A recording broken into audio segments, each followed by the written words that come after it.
The morning mist clung to the white marble headstones like ghostly fingers, reluctant to release their hold on the sacred ground of Arlington National Cemetery. Sergeant Marcus Chen adjusted his white gloves and checked his rifle one final time before beginning his solemn duty. The tomb of the unknown soldier stood before him, a monument to every fallen warrior whose name had been lost to time and war. Marcus had been walking this post for 3 years now, 21 steps in each direction, a precise ritual that never varied. Turn, face, wait 21 seconds. Turn again. Each movement was deliberate, each step a prayer for the unknown soldiers who rested beneath the marble. The tourists would come later, their cameras clicking and voices hushed in respect. But for now, in the early dawn, it was just Marcus and the dead. The weight of his responsibility pressed down on his shoulders like the morning dew. Every guard who had walked this post before him had carried the same burden, the same honor. They were the watchers, the protectors of memory itself. Rain or shine, through blizzards and heat waves, someone always stood guard. The vigil had not been broken once since 1948. As Marcus completed his first circuit of the morning, something caught his eye. A figure sat slumped against the stone barrier that separated the tomb from the road. At first glance, Marcus thought it might be a homeless person who had wandered onto the grounds during the night. Security was tight, but sometimes people found ways to slip through. He would need to alert the guards to have the person removed. But as he drew closer, continuing his measured pace, Marcus noticed details that made him pause internally while maintaining his outward composure. The man wore a faded military jacket, though it was difficult to make out which branch or era. His gray hair was cropped short in a military style, and despite his obvious exhaustion, he sat with the straight-backed posture of a soldier. Even in his weakened state, the discipline remained. The man's breathing was labored, visible in small white puffs in the cool morning air. His skin had the pale, almost translucent quality that Marcus had seen before on the faces of the dying. Yet the stranger's eyes remained fixed on the tomb with an intensity that spoke of deep reverence and personal connection. Marcus continued his patrol, but his attention was divided now. Protocol demanded that he alert security, have the man removed for trespassing. The tomb was sacred ground, and civilians were not permitted in the immediate area outside of designated visiting hours. But something held him back from making that call. On his next pass, Marcus noticed that the man's lips were moving silently. He was talking to the tomb, or perhaps to the unknowns who rested there. The guard could not hear the words, but the emotion was clear even from a distance. This was not a random vagrant seeking shelter. This was a soldier paying respects. The morning light grew stronger, revealing more details. The jacket the man wore bore faded patches and ribbons that Marcus recognized as military decorations. Some looked foreign, others were clearly American. The man had served, and served extensively by the look of it. His left sleeve was pinned up, empty where an arm should have been. As Marcus completed another circuit, he noticed the man struggling to reach something in his jacket pocket with his remaining hand. The effort seemed to exhaust him further, and he sagged against the stone barrier. Whatever he was trying to retrieve remained beyond his grasp. The sound of approaching footsteps broke Marcus's concentration. 2 security guards were walking briskly toward the tomb, their radios crackling with morning check-ins. They had spotted the intruder and were coming to deal with the situation. In moments, they would arrest or remove the elderly veteran, and Marcus would never know what had brought him here, or what he had been trying to say to the unknown soldiers.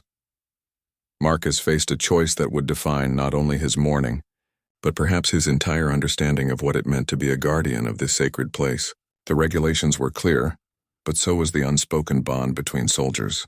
The man at the barrier was one of them, a brother in arms who had clearly come here for a reason. The security guards were 50 yards away and closing fast. Marcus could see them reaching for their handcuffs, preparing to treat the situation as a simple case of trespassing. They had not yet noticed the military bearing of the intruder, the medals on his jacket, or the profound respect in his posture. Marcus made his decision. Breaking from his rigid patrol pattern for the first time in his 3-year tenure, Marcus stepped off his prescribed path and approached the barrier. The movement was so unexpected that the security guards actually stopped in surprise. No tomb guard had ever broken protocol like this, not in living memory. The elderly veteran looked up as Marcus approached, and their eyes met for the first time.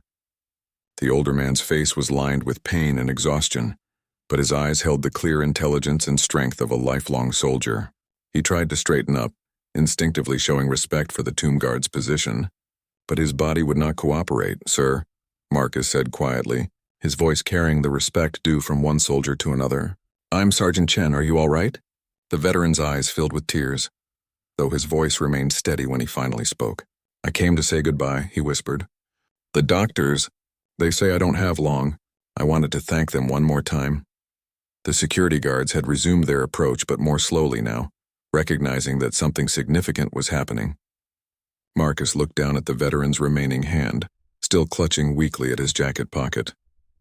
"What were you trying to reach, sir?" Marcus asked. "My father's dog tags," the veteran replied. "He was killed in Vietnam. His body was never recovered. He might be one of them under there. I wanted to leave these for him." Marcus felt the weight of the moment settle over him like a lead blanket. This was why he guarded this place, not for the cameras or the ceremony, but for moments like this, when the living connected with the sacred dead. Marcus knelt beside the veteran, his ceremonial uniform creasing as he abandoned all pretense of maintaining his rigid posture. The security guards had stopped their advance, sensing the gravity of the situation unfolding before them. One reached for his radio, likely to call for supervisors, but his partner placed a restraining hand on his arm. "What's your name, sir?" Marcus asked gently, helping steady the older man who was swaying slightly against the stone barrier. "Lieutenant Colonel James Morrison, retired," the veteran replied with quiet dignity. "Served 3 tours in Vietnam, 2 in Afghanistan." His voice carried the weight of decades, each word carefully measured despite his obvious weakness. Marcus nodded respectfully. A lieutenant colonel commanded significant respect, especially one who had served in multiple conflicts spanning different generations. The man before him had given most of his adult life to military service, and the cost was written in every line of his weathered face. "Let me help you with those dog tags, Colonel," Marcus said, reaching carefully toward the veteran's jacket pocket. Morrison nodded gratefully, his remaining hand trembling with the effort of trying to maintain his composure. The dog tags were tarnished with age, the metal worn smooth in places from decades of handling. Marcus could barely make out the inscription, "Morrison, Thomas J. Father," followed by a service number and blood type. The chain was broken in 2 places, hastily repaired with small metal rings that spoke of careful preservation over many years. "He was a tunnel rat," Morrison explained, his voice growing stronger as he spoke of his father. "Volunteered for the most dangerous assignments. Said someone had to do it, might as well be him. The last anyone saw of him, he was going into a tunnel complex near Ku Chai. The whole system collapsed from artillery fire 3 hours later." Marcus held the tags carefully, feeling the weight of their history. These small pieces of metal represented not just one man's service, but a son's lifelong search for closure. Behind him, he could sense more people gathering. Word was spreading through the cemetery staff that something unusual was happening at the tomb. "I've been coming here for 20 years, Morrison continued. "Every Memorial Day, every Veterans Day, sometimes just random days when the cancer treatments got too hard. I would sit over there on the benches and watch the changing of the guard. It always made me feel like someone was watching over him, even if we never found his body." The mention of cancer explained Morrison's pallor and obvious weakness. Marcus had seen it before in his own grandfather, the way the disease seemed to consume a person from the inside out. But there was something else in Morrison's voice, an urgency that went beyond personal illness. "The doctors say I have maybe 2 weeks, Morrison said, confirming Marcus's suspicions. "I stopped the treatments last month. They weren't working anyway, just making me sicker. I wanted to be able to think clearly for whatever time I had left." Marcus felt a tightness in his chest. Here was a man who had served his country with distinction, who had lost his father to war, and who was now facing his own mortality with the same courage he had shown on battlefields half a world away. The situation demanded something more than standard protocol. "Colonel, what did you hope to accomplish by leaving the tags here?" Marcus asked, genuinely curious about the veteran's intentions. Morrison's eyes brightened slightly as if he had been waiting for someone to ask that question. "My father never got to see me graduate from West Point. Never saw me commissioned as an officer. Never knew I followed in his footsteps. I thought maybe if his body is among the unknowns, I could leave something that would tell him I made it. That his sacrifice meant something.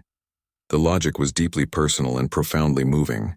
Marcus understood the military tradition of honoring fallen comrades, but this went deeper. This was about connection across generations, about a son's need to complete a conversation that had been cut short by war decades ago. By now, a small crowd had gathered at a respectful distance.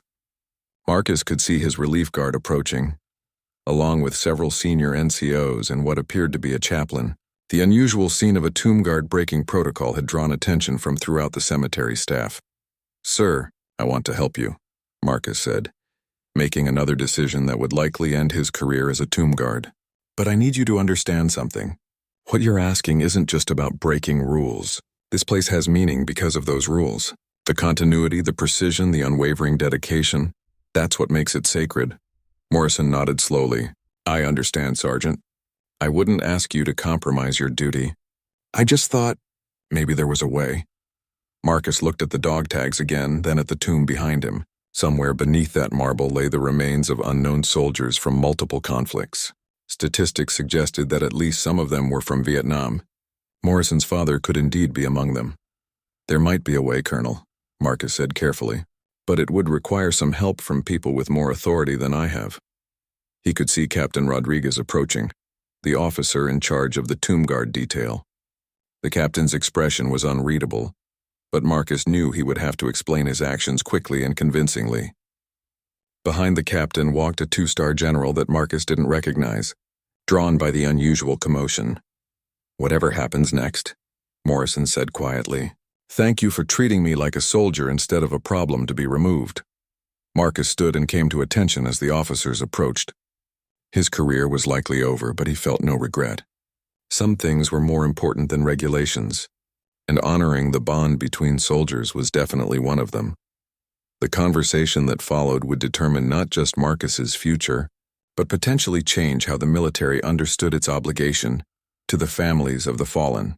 Morrison's simple request had become something much larger, a test of whether the institution truly lived up to its promises about leaving no one behind. As the general drew closer, Marcus noticed something that gave him hope. The man's uniform bore the ribbon of the Purple Heart, and his weathered hands spoke of someone who had known combat personally. This was not a bureaucrat, but a soldier who might understand what Morrison was asking for. As Captain Rodriguez and the general approached, Morrison's mind drifted back to the last conversation he'd had with his father 46 years ago. He had been 18 then, fresh out of high school and full of angry questions about why his father had to volunteer for the most dangerous missions in Vietnam. "Dad, why do you have to go back?" young James had demanded, standing in their small kitchen while his father packed his duffel bag. "You've already done 2 tours. You could get a desk job, stay stateside." Thomas Morrison had paused in his packing, looking at his son with eyes that held too much experience for his 38 years. "Son, some things are bigger than what we want. There are boys over there barely older than you, going into those tunnels because someone has to. If I can keep even one of them from having to do it, then that's my job." It was the last time they had spoken. 3 weeks later, the telegram arrived. Morrison's journey to this moment at Arlington had been shaped by that final conversation and everything that followed. He had enlisted immediately after his father's death, driven by a mixture of grief, pride, and a desperate need to understand what had been worth dying for.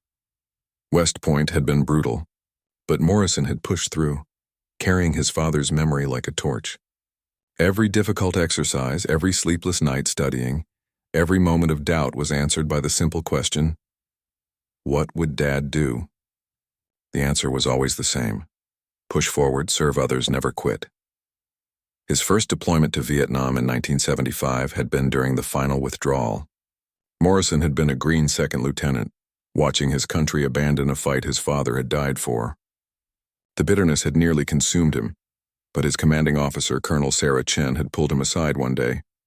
"Lieutenant, your father didn't die for a war," she had told him. "He died for the soldiers beside him." "That's what we do. We don't serve causes or politicians. We serve each other." That lesson had carried Morrison through 3 decades of military service. He had learned to lead by example, to put his soldiers' welfare above his own comfort, to make the hard decisions that came with command. The loss of his arm in Afghanistan in 2003 had ended his combat career but not his service. He had spent his final years in the military training young officers, trying to pass on the wisdom that Colonel Chen had given him. Throughout all those years, he had never stopped searching for his father's remains. He had contacted every MIA POW organization, followed up on every lead, pushed every bureaucratic channel available. The tunnel complex where his father had disappeared had been excavated twice, but the monsoon rains and passing decades had washed away any trace of the men who had died there. Retirement had hit Morrison harder than enemy fire ever had. Without the structure of military life, without soldiers to lead and missions to accomplish, he had felt adrift. That's when the cancer had first appeared, as if his body had been waiting for him to slow down before launching its assault. The diagnosis had been a death sentence delivered with clinical detachment. Stage 4 pancreatic cancer, spread to multiple organs. 6 months to live with treatment, maybe 3 without. Morrison had chosen treatment initially, more out of habit than hope. Soldiers fought, even when the battle was unwinnable. The chemotherapy had been worse than anything he had endured in combat. At least in war, the enemy was external, something you could see and fight against. The cancer was invisible, eating him alive from within while the treatments poisoned everything else. He had lost weight, lost strength, lost the ability to think clearly. 3 months ago, during his darkest hour, Morrison had received an unexpected visitor. Maria Santos, the daughter of a soldier who had served under Morrison's command in Afghanistan, had tracked him down through military records. She had become a doctor, she explained, inspired by the medics she had met during family visits to her father's base. "Colonel Morrison," she had said, sitting beside his hospital bed, "my father always talked about how you visited him every day when he was wounded. He said you told him that healing wasn't just about medicine. It was about having something worth living for." Morrison had barely remembered the incident, but Maria's father had been badly injured by an IED, had lost both legs and nearly given up hope. Morrison had indeed visited daily, not because it was required, but because that's what leaders did. They took care of their people. "What's worth living for now?" Maria had asked gently. "What haven't you finished?" The question had haunted Morrison for weeks afterward. His mission in life had always been to serve others, to lead by example, to honor his father's memory. But what did that mean when death was approaching and there were no more soldiers to lead? The answer had come to him during a sleepless night 3 weeks ago. His father's sacrifice had meaning, because it had inspired Morrison's service. Morrison's service had meaning, because it had inspired soldiers like Maria's father, who in turn had inspired his daughter to become a healer. The cycle continued, but only if each generation understood the connection to those who came before. Morrison's father lay in an unmarked grave somewhere, possibly beneath the marble of the tomb of the unknown soldier. His story, his sacrifice, his love for his son, all of it was lost to history unless Morrison found a way to complete the conversation they had, started in that kitchen 46 years ago.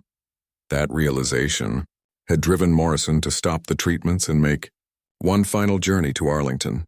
He had sat on the visitor benches for 3 days, watching the tomb guards and gathering his courage. This morning, knowing his strength was nearly gone, he had finally approached the sacred ground. Now, as military officers converged on his position, Morrison felt a strange peace settling over him. He had done his duty as a soldier for 3 decades. He had led men and women in combat, had trained the next generation of officers, had served his country with honor. But this final mission was personal. This was about a son's love for his father, and a father's love for his son, expressed across the decades through service to something greater than themselves. The 2-star general was close enough now that Morrison could see his face clearly. There was something familiar about the man, though Morrison couldn't place where they might have met. Behind the general, a small crowd of Arlington staff had gathered, their faces showing a mixture of curiosity and concern. Morrison straightened as much as his weakened body would allow, drawing on decades of military bearing. Whatever happened next, he would face it as a soldier, with dignity and respect for the institution he had served. The dog tags felt heavy in Sergeant Chen's hands, a tangible link between past and present. Father and son, sacrifice and meaning. The moment of truth had arrived. As the two-star general approached, Marcus held his breath and prepared for the consequences of his actions. Breaking the sacred protocol of the tomb guard was unprecedented, and he expected swift discipline. Instead, the general's weathered face showed something unexpected: understanding. "Sergeant Chen," Captain Rodriguez said formally, "please explain why you've left your post." Before Marcus could respond, the general raised his hand. "Wait, Captain. I'd like to hear from the colonel first." He turned to Morrison with genuine respect. "Sir, I'm General Williams. I understand you wanted to pay respects to the unknowns." Morrison struggled to his feet, his military training overriding his physical weakness. General Williams immediately stepped forward to steady him, a gesture that spoke volumes about the man's character. "General Williams," Morrison said, recognition dawning in his eyes. "Billy Williams from the 173rd Airborne? You were a lieutenant when I was a captain in Afghanistan." The general's face broke into a surprised smile. "Colonel Morrison, I should have recognized you sooner. You saved my platoon during that ambush in Kabul. I put you in for a Silver Star, but the paperwork got lost in the transition." The reunion was unexpected, but profound. Marcus watched as two soldiers, separated by rank and years, reconnected over shared memories of combat and brotherhood. It was exactly the kind of bond that made the military more than just a job. It was a family that transcended time and circumstance. "Sir, what brings you here?" General Williams asked, his voice gentle but concerned as he noticed Morrison's obvious illness. Morrison explained his situation quietly, his words carrying the weight of a lifetime of service and loss. As he spoke, Marcus saw the general's expression change from surprise to deep empathy. Behind them, the crowd of Arlington staff grew larger, but remained respectfully silent. "Show me the dog tags," General Williams said after Morrison finished his story. Marcus carefully placed the worn tags in the general's hands. Williams examined them closely, running his fingers over the faded inscription. His military bearing remained intact, but his eyes showed the emotion of a soldier who understood the cost of service. "Sergeant Chen," the general said without taking his eyes off the tags, "you broke protocol today. That's a serious matter. Can you explain your reasoning?" Marcus straightened to attention. "Sir, I recognized Colonel Morrison as a fellow soldier in need. Sometimes the spirit of our duty requires us to act beyond the letter of our orders. The tomb represents our commitment to honor the fallen. Helping a dying veteran honor his father seemed consistent with that commitment." "That's a very idealistic answer, Sergeant," Captain Rodriguez interjected. "But we can't have guards making individual decisions about protocol.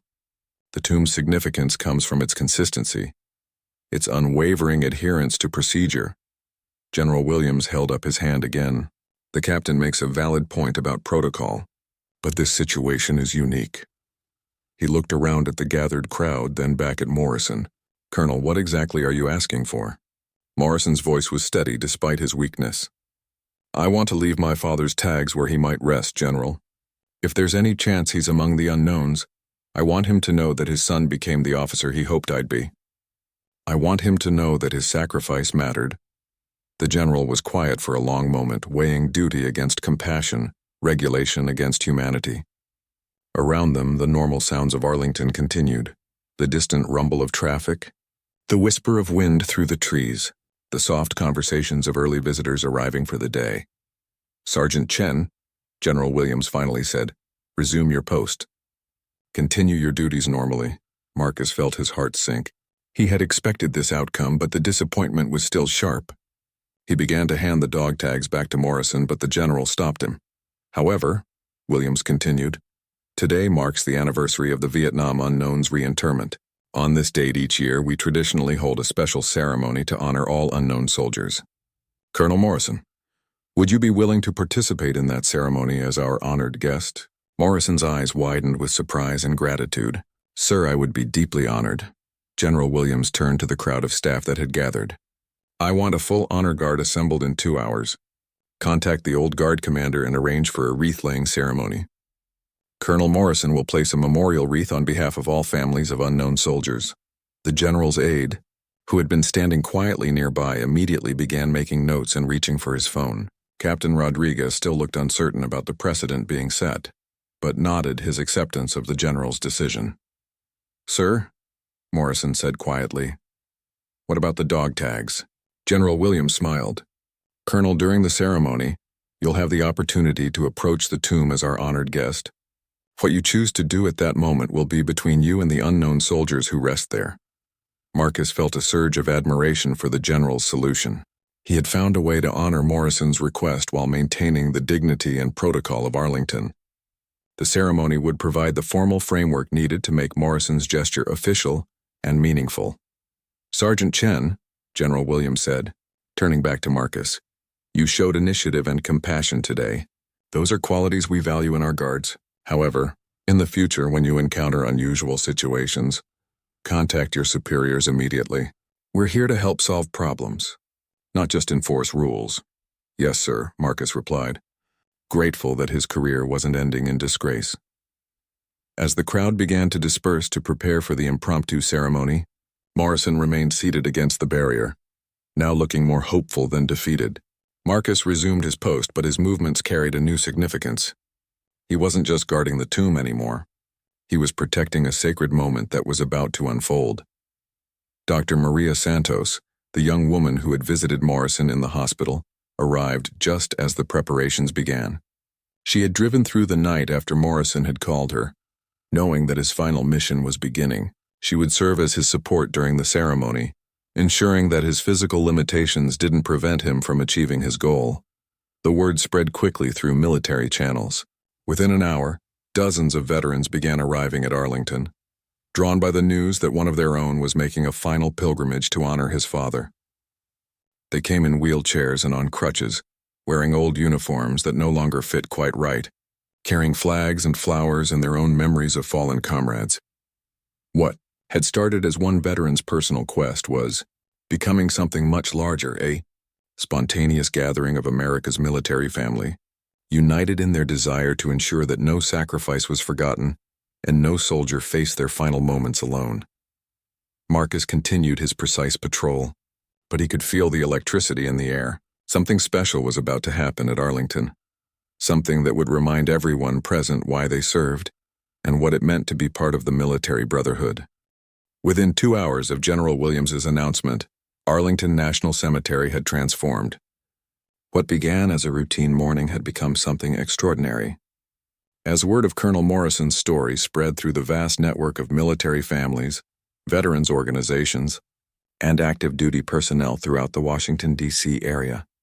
The first to arrive were Morrison's former students from his final years of service. Captain Lisa Rodriguez, no relation to Marcus's commanding officer, had received the call while conducting morning PT with her company at Fort Belvoir.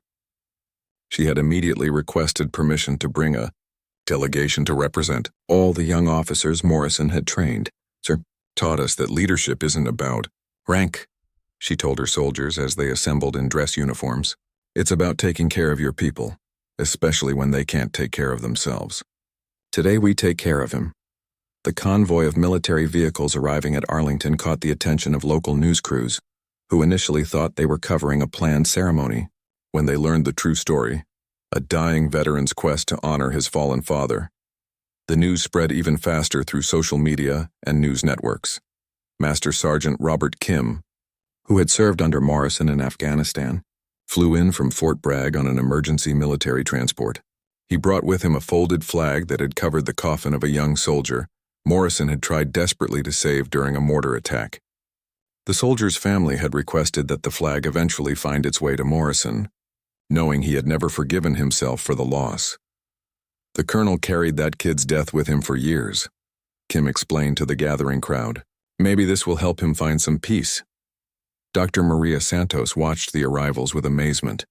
In the hospital, Morrison had seemed like a man forgotten by time, fighting his final battle alone. Now she saw the truth. He had touched hundreds of lives throughout his career, and those people were coming to ensure he didn't face this moment in solitude. The Arlington staff, initially overwhelmed by the unexpected gathering, rose to the occasion with military precision. Additional honor guards were summoned from surrounding bases. The Old Guard's fife and drum corps was called in from Fort Myer. Chaplains from multiple faiths assembled to ensure the ceremony would honor all spiritual traditions. Colonel Sarah Chen, now retired, arrived in a wheelchair pushed by her granddaughter. At 87, She was the same officer who had mentored Morrison during his difficult early years in Vietnam. Her presence carried special significance. She represented the unbroken chain of military leadership that connected generations of soldiers. Jimmy always understood that we serve something bigger than ourselves, she told the gathered officers. Today he's completing a mission that started before he was even born, honoring the sacrifice that made his own service possible. The media presence grew as the story reached national attention. Camera crews from major networks set up respectfully at a distance, understanding that they were witnessing something sacred. Social media exploded with messages of support from veterans and military families across the country who couldn't physically attend but wanted their voices. Heard President Johnson's military aide called General Williams personally to convey the commander-in-chief's support for the ceremony. The president had served in the Navy before entering politics and understood the significance of what was happening. He authorized the use of military aircraft to transport additional honor guards and requested that his personal wreath be laid alongside Morrison's. But perhaps the most moving arrival was that of Thomas Chen, Sergeant Marcus Chen's grandfather, who had served in the Pacific during World War II. At 93, he rarely left his assisted living facility, but when he heard about his grandson's actions, he insisted on being brought to Arlington. "My grandson did the right thing," the elder Chen told reporters who tried to interview him. "Sometimes doing right means breaking rules. That's what we learned in the war. You take care of your brothers no matter what the manual says." The international response was equally overwhelming. Veterans organizations from countries where Morrison had served sent telegrams of support. The British Embassy requested permission to send a representative, noting that Morrison had helped train their forces during joint operations in Afghanistan. Vietnamese American veterans groups arrived with their own flags and flowers, understanding the complex legacy of the war that had taken Morrison's father. Their presence added a powerful dimension to the ceremony. Former enemies now united in honoring sacrifice and seeking healing from the wounds of conflict. As the crowd grew to nearly 1,000 people, General Williams faced a logistical challenge. The original plan for a small ceremony at the tomb was clearly inadequate. He made the decision to move the formal portions of the ceremony to the memorial amphitheater, while preserving Morrison's private moment at the tomb itself. The amphitheater quickly filled with uniformed personnel, veterans, and family members. The diversity of the crowd was striking. Soldiers from multiple generations and conflicts representing every branch of service. What united them was their understanding of sacrifice and their commitment to ensuring that no fallen warrior was forgotten. Morrison himself was moved by wheelchair through the crowd, no longer strong enough to walk the distance. But his bearing remained proud as hundreds of fellow warriors saluted him. Many had tears in their eyes, seeing in his frail form their own mortality and the temporary nature of all human service. Dr. Santos pushed Morrison's wheelchair, marveling at the scene around them. "Colonel, did you ever imagine this would happen?" Morrison shook his head weakly. "I just wanted to honor my father. I never expected—" His voice trailed off as he gestured at the assembled multitude. Sergeant Marcus Chen, still maintaining his post at the tomb, could see the amphitheater filling in the distance. His relief guard had arrived early, understanding that this day was special. Soon Marcus would join the ceremony as an honored participant, the guard whose compassion had made everything possible. The ceremony itself would be broadcast live to military bases around the world, connecting serving personnel who couldn't attend in person, watching posts in Afghanistan, ships at sea, and training facilities across America would pause their operations to witness one soldier's final mission to honor his father. As the formal ceremony began, Morrison clutched his father's dog tags in his remaining hand. Soon he would have the chance to complete the conversation that had been interrupted by war nearly 5 decades ago. The massive crowd that had gathered would serve as witnesses to the unbreakable bonds that connected all who had worn their nation's uniform. The response to Morrison's story had revealed something profound about the military community, that the brotherhood forged in service transcended time, rank, and even death itself. Today, that brotherhood would help one of their own find the peace that had eluded him for a lifetime. The ceremony began at precisely 1100 hours, as the morning sun climbed high enough to bathe the memorial amphitheater in golden light. General Williams served as the master of ceremonies, his voice carrying clearly across the assembled crowd of nearly 1,500 people who had gathered to witness this unprecedented moment. "We are gathered today," the general began, "not for a planned ceremony but for something far more meaningful. The completion of a conversation between a father and son, separated by war but united by service." The crowd fell silent as Colonel Morrison was wheeled to a place of honor near the speaker's platform. Despite his obvious weakness, he had insisted on wearing his dress uniform, the ribbons and decorations telling the story of a life dedicated to service. Dr. Santos sat beside him, monitoring his condition while providing quiet encouragement. Sergeant Marcus Chen stood at attention with the honor guard, still somewhat amazed at how his morning had unfolded. Breaking protocol had seemed like a career-ending decision just hours ago, but now he was being recognized as an example of military values in action. The chaplain's invocation honored all faiths and all wars, acknowledging that sacrifice knew no boundaries of religion or nationality. As he spoke, many in the crowd noticed Morrison's lips moving silently, perhaps in his own prayer for his father's soul. Colonel Sarah Chen was helped to the podium, her granddaughter steadying her as she prepared to speak about the man she had mentored so many years ago. Her voice was still strong despite her age, carrying the authority of someone who had witnessed decades of military history. "James Morrison came to Vietnam as an angry young man, seeking to understand his father's death," she said. "He leaves us as a completed soldier who learned that service is not about understanding why we fight, but about taking care of those who fight beside us." Master Sergeant Kim spoke next, sharing stories of Morrison's leadership in Afghanistan. He told of how the colonel had personally carried wounded soldiers to safety, how he had spent his own money to buy school supplies for Afghan children, how he had mentored countless young officers who now led troops around the world. But it was Captain Lisa Rodriguez who delivered the most powerful tribute. As one of Morrison's final students, she represented the newest generation of military leaders shaped by his example. "Sir taught us that leadership is not about being perfect," she said, her voice strong despite her visible emotion. "It's about being human enough to care and strong enough to act."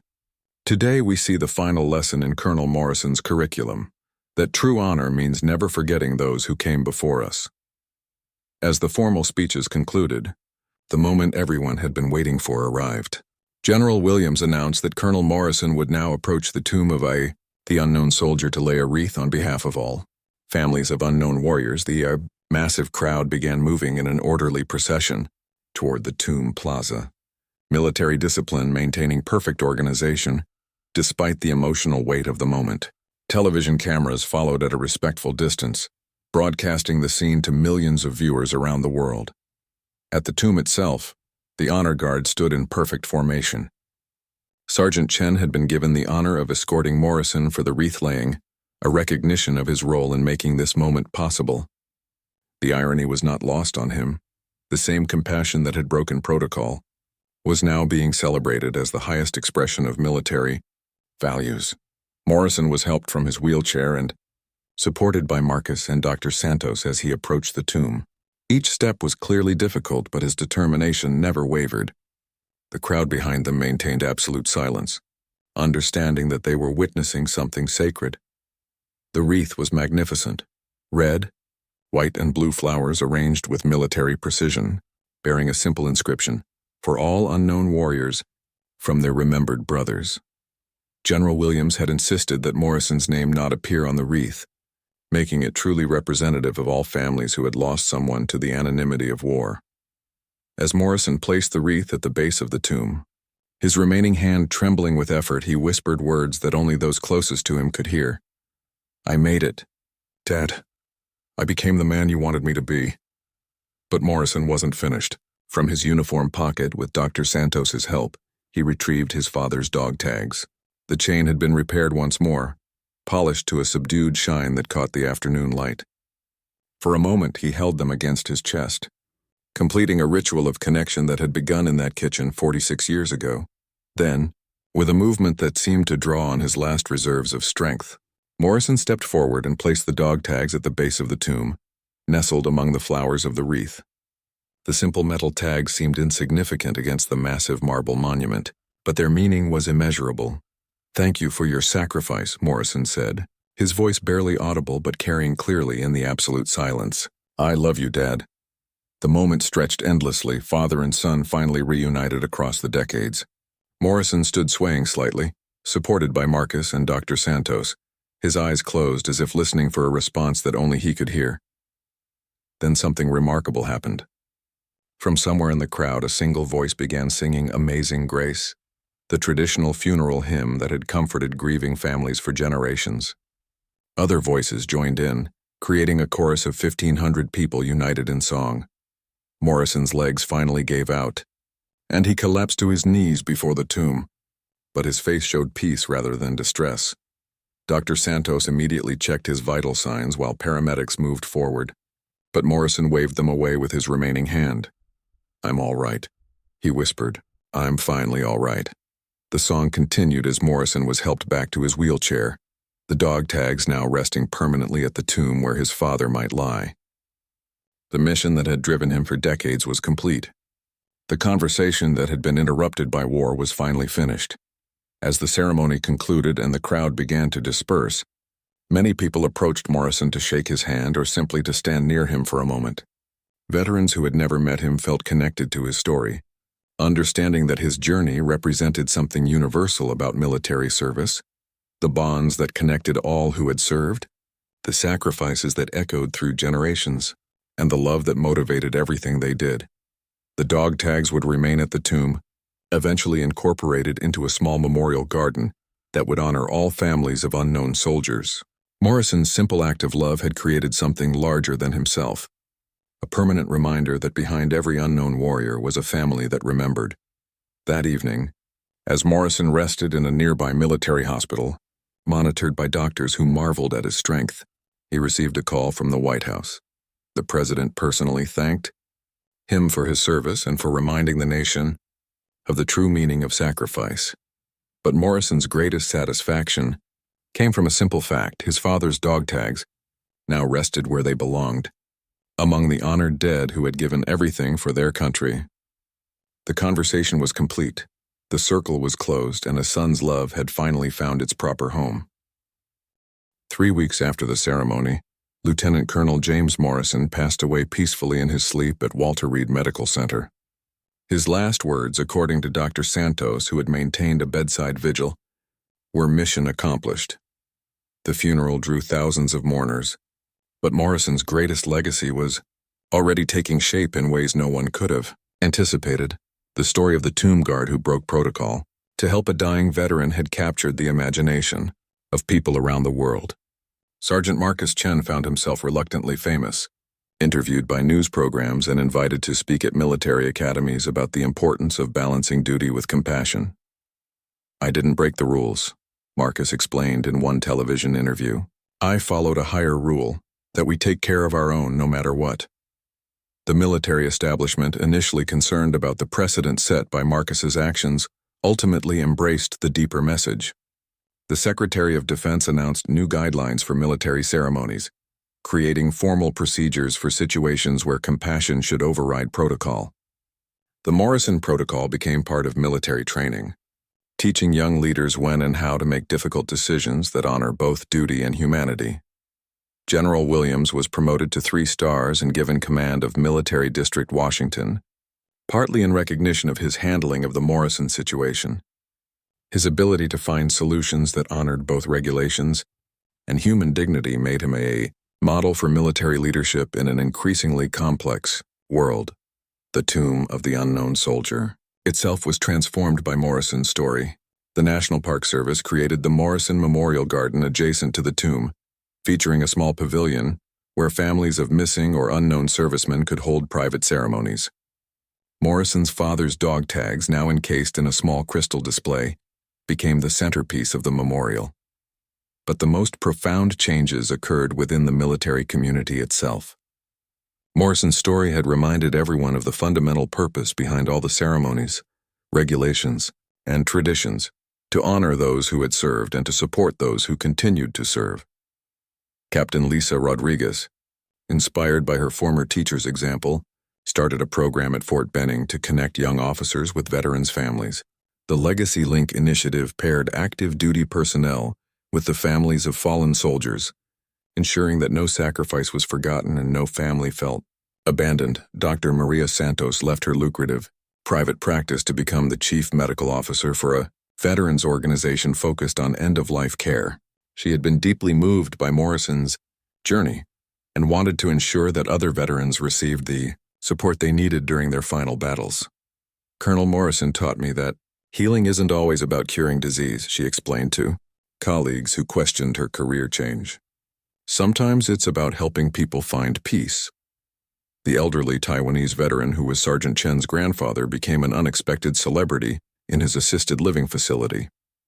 Residents requested that he tell and retell the story of his grandson's compassion, and the facility started hosting regular visits from active-duty military personnel who wanted to hear wisdom from older veterans. Colonel Sarah Chen, despite her advanced age, began writing a book about military leadership that used Morrison's story as its central theme.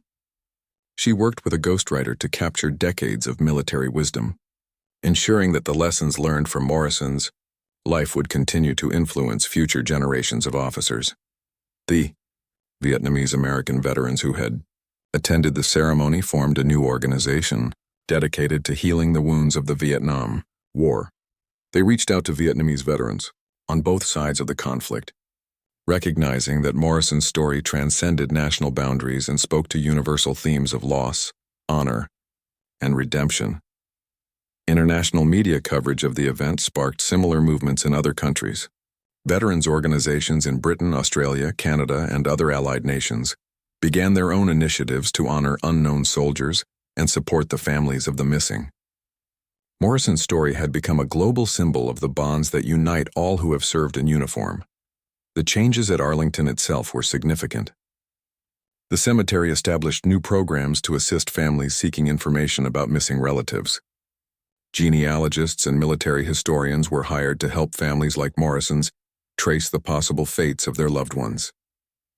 While not every search would be successful, the commitment to trying honored the principle that no one should be forgotten.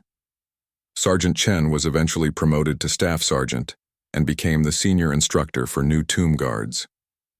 He used Morrison's story to teach recruits about the deeper meaning of their duties, helping them understand that they were guardians not just of the tomb, but of the nation's memory of sacrifice. The Morrison Protocol became a standard part of military training at all levels. Officers learned to recognize situations where human compassion should override standard procedures, while also understanding the importance of maintaining discipline and order. The balance was delicate, but Morrison's example provided a template for making such decisions. 5 years after the ceremony, on the anniversary of Morrison's death, President Johnson visited Arlington to dedicate a permanent monument to unknown soldiers and their families. The monument featured Morrison's words from that day, "Thank you for your sacrifice. I love you, Dad." Below it, an inscription reminded visitors that behind every unknown warrior is a family that remembers. The ceremony was attended by hundreds of veterans and their families, including many who had been inspired by Morrison's story to seek closure for their own losses. Some had found answers about missing relatives, others had not, but all had found support within the military community that Morrison's actions had helped to strengthen. Dr. Santos, now in her 50s and still working with veterans, often reflected on how one man's simple act of love had created ripples that continued to spread years later. Morrison had sought only to honor his father's memory, but his courage in making that final pilgrimage had reminded an entire nation of the true cost of freedom and the bonds that unite all who serve. The tomb guards continued their eternal vigil, 21 steps in each direction, protecting the unknown soldiers who rested beneath the marble, but now they carried with them the knowledge that their duty extended beyond the physical act of guarding. They were protectors of memory, guardians of meaning, and bridges between the living and the dead. Marcus Chen, now a veteran tomb guard himself, often paused during his patrols to look at the Morrison Memorial Garden. The small crystal case containing Thomas Morrison's dog tags caught the light at different times of day, creating brief flashes that seemed to connect earth and sky. In those moments, Marcus understood that he had been part of something much larger than a single act of compassion. He had helped complete a conversation between father and son, between past and present, between sacrifice and meaning. The conversation would continue as long as people remembered that freedom wasn't free, that service mattered, and that love could transcend even death itself. The mission was indeed accomplished. But like all truly important missions, it had no end. Each day brought new opportunities to honor the fallen, support the living, and ensure that the bonds forged in service would never be broken. Morrison's legacy lived on in every act of compassion, every moment of remembrance, and every decision to put humanity above bureaucracy. The tomb guards continued their vigil, stepping proudly through history, carrying forward the eternal message that some things are worth dying for, and that those who make such sacrifices will never be forgotten.